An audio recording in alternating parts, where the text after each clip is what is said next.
It would be really helpful for us to take the time and examine our idea of family. What's the function of a family? What's its purpose?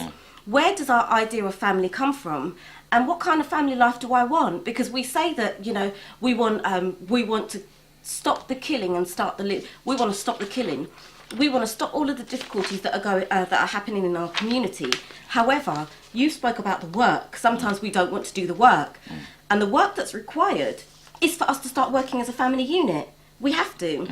And then I looked at some, I thought back and I started to think about some of the families that we've come across via the media, and I know that there's some you're going to be thinking of. There are some families that are styled as functional, like the Waltons. Night Jim Bob, the Waltons, the Brady Bunch. Okay. The Fresh Prince, the Incredibles, which are, I like the Incredibles anyway. And there are some dysfunctional families like the Bushes and the Clintons, Dallas. We lived on Dallas Dallas and Dynasty when we were young. You're showing your age now, sister.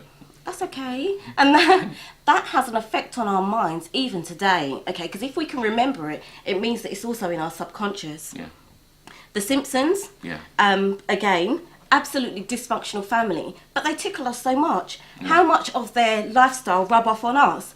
How much of Homer, which really tickles me, even though it's really poor, it's abuse. Homer strangling Bart and Bart's tongue kind of flapping out. That's funny, but in reality it's not funny. So why is it so funny, do you think? I think because it's so it's outrageous. Or is there an element of truth in there that we identify with? Yeah, but really, again, that's the killing. That's part of the killing, and that's the killing that we're stopping. Mixed with truth.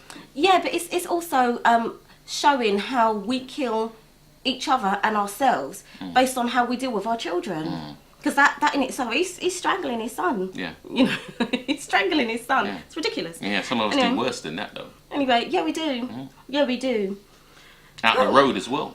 Yeah. In public view. When I was working for the NHS, they actually trained us to watch people, how they're dealing with their children, and if we think that they're being like harsh with their child, then we were supposed to report that.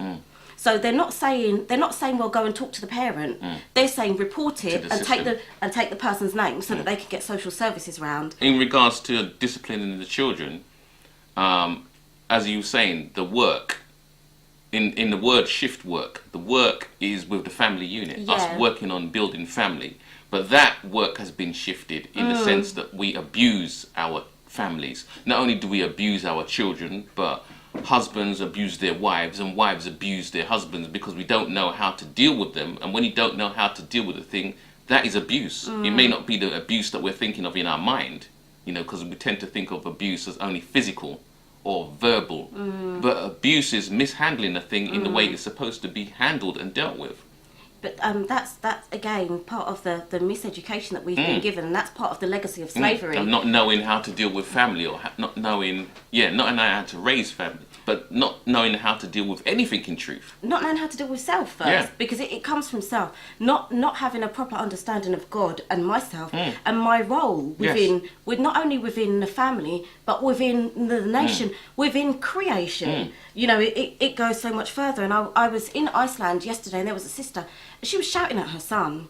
Hi sis. She was shouting at her son. She had a Manchester accent, and she was shouting at her son because her son wanted more cereals. She'd already taken 2 and he wanted more, and I heard her shouting, and you could hear her shouting throughout the shop.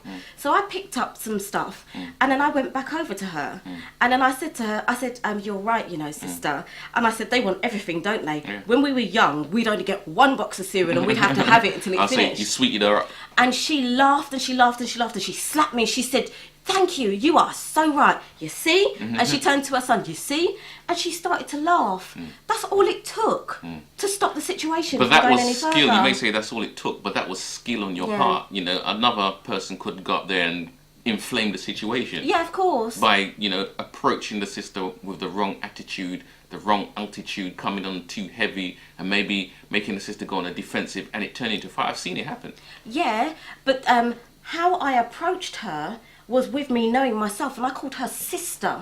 So I'm already pulling on that family, on that spiritual, that mental family tie. And even if unconsciously she didn't recognize that, she understood that spiritually and also subconsciously. So I'm already pulling on that family tie, that I'm creating that reunion, that connection between myself and her, in order for my nephew to get a little bit of peace and for her to go home, you know, feeling a little more peaceful as well. Brothers and sisters, Sister Janet shifted the work back onto the path, the straight path, the path that it's supposed to be, but you shifted it back in the way that we are supposed to be as family, which is why I questioned when you said we're not taught how to be family, or we don't get taught.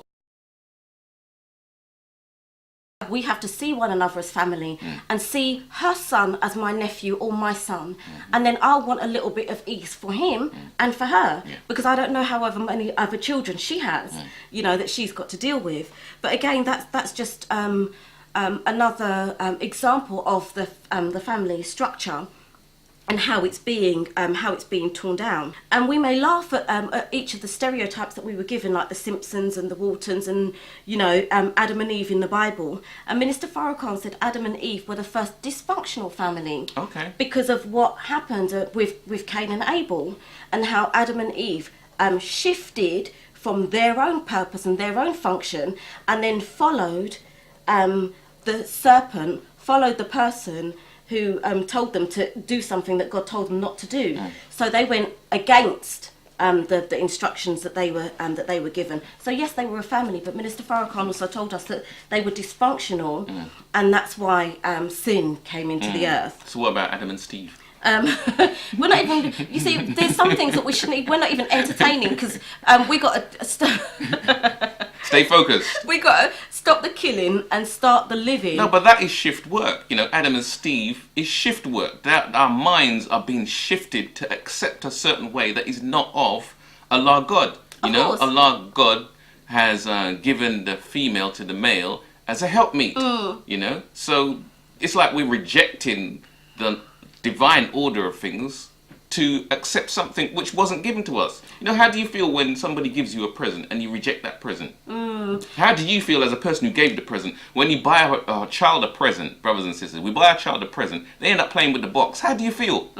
You know? So just imagine how Allah God feels, and He's given us a present. He's given us the divine order, and we've rejected that present and said we want something else. We want to play with ourselves, basically, which is what that is.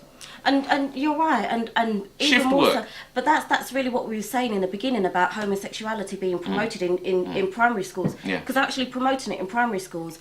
And there's a sister that I know who would actually stop doing what she was doing and go to the school assemblies when they had those periods where the period where they're doing sex education with their children, and that's something. However, it's not enough, because where did a lot of us get our education? But in the toilets and stuff. Sex we education, we learn about different things Behind from the each bike other. sheds. Behind the bike sheds. Some people got on the job training. Some people heard by Tell word me of about mouth. it. Do you hear what I'm Yes, saying? ma'am. So if that's the case, Some people then learn from their parents. that's right. So even in being in that environment, after they've had the lesson, the children aren't only, they're not going to just say, well, we're not going to discuss it again until next week when we have, you know, sex education classes again. They're going to go and talk about it and make up their own perspectives on it and share that with the other children who weren't in there. God, you missed it. Did you see it? Did you see that? Yes. You know, so that's something, but it's not enough. We have to make that shift again. We have to move away from their style of teaching, which ain't working for them either.